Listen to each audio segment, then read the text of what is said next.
بسم اللہ الرحمن الرحیم۔ اللہ تبارک و تعالی جل جلالہ و منوالہ کے لیے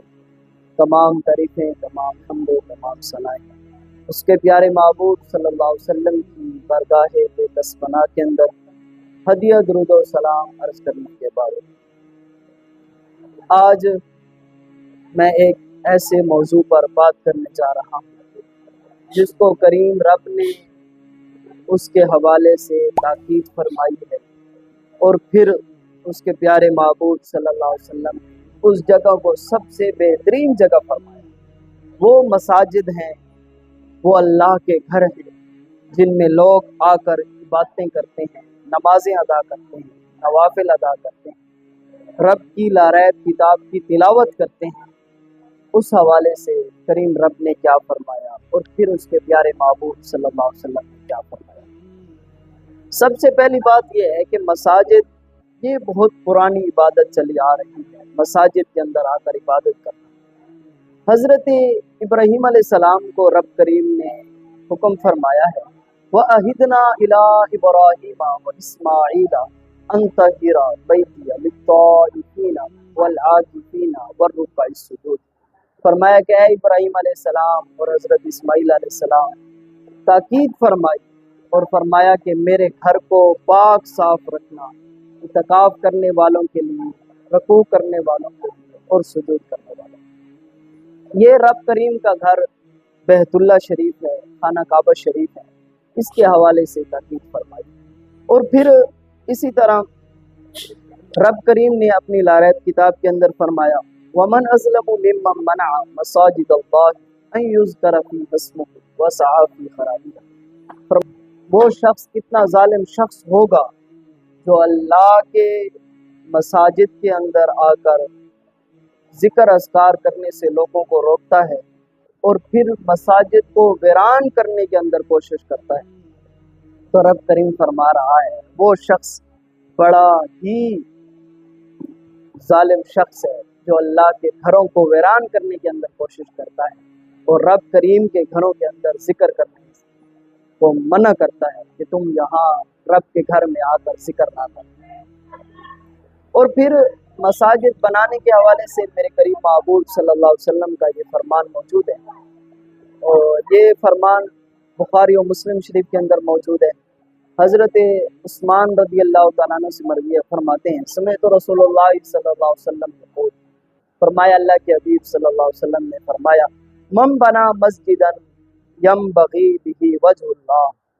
فرمایا جس شخص نے اللہ کی رضا کے لیے کوئی مسجد تعمیر فرمائی، بن اللہ لہ بیتا فی الجنہ، فرمایا رب کریم اس شخص کے لیے جنت میں محل عطا فرما دے۔ اب اس سے بڑھ کر کیا کوئی خوشخبری ہو سکتی ہے کہ کوئی بھی شخص اس دنیا کے اندر رب کریم کے گھر کو تعمیر فرمائے، رب کریم کے گھر کی تعمیر کرے تو رب کریم اس شخص کا جنت کے اندر گھر کو تعمیر فرما دیتا ہے۔ اللہ۔ پھر اسی طرح رسول کریم صلی اللہ علیہ وآلہ وسلم نے فرمایا، حضرت عائشہ صدیقہ طیبہ طاہرہ رضی اللہ تعالیٰ عنہ سے مروی فرماتے ہیں کہ رسول کریم صلی اللہ علیہ وسلم نے فرمایا تمہیں چاہیے کہ تم شہروں کے اندر مسجدوں کو تعمیر کرو اور پھر انہیں خوب پاک صاف رکھا کرو اور انہیں خوشبودار بنایا کرو۔ یہ میرے کریم محبوب صلی اللہ علیہ وسلم کا حکم ہے۔ اور پھر صحیح بخاری شریف کے اندر موجود ہے، صحیح مسلم شریف کے اندر یہ حدیث پاک موجود ہے، جامع ترمذی شریف کے اندر اور نسائی شریف کے اندر بھی موجود ہے۔ عن ابی ہریرہ رضی اللہ تعالیٰ عنہ ان رسول اللہ صلی اللہ علیہ وسلم، حضرت ابو ہریرہ رضی اللہ تعالیٰ عنہ سے مروی فرماتے ہیں ایک دن میرے کریم محبوب صلی اللہ علیہ وسلم نے فرمایا، الا ادلکم علی ما یمحو اللہ بہ الخطایا ویرفع بہ الدرجات، فرمایا اے میرے صحابہ میں تمہیں بتاؤں ایسا عمل جس سے تمہارے خطائیں جو ہیں وہ معاف ہو جائیں اور تمہارے درجات جو ہیں وہ بلند ہو جائیں۔ تو صحابہ کرام رضوان اللہ تعالی مجمعین نے عرض کی، قالوا بلا یا رسول اللہ، کیوں نہیں ہے اللہ کے حبیب صلی اللہ علیہ وسلم، آپ ضرور بیان فرمائیں۔ میرے کریم محبوب صلی اللہ علیہ وسلم نے فرمایا، اسباغ الوضوء علی المقارئ، فرمایا مشکل وقت کے اندر اچھے اور احسن انداز کے اندر وضو کرنا، جب دل نہ چاہ رہا ہو اس وقت احسن انداز کے اندر وضو کرنا، یعنی کہ سردی بہت ہے تو پھر وضو کرنا،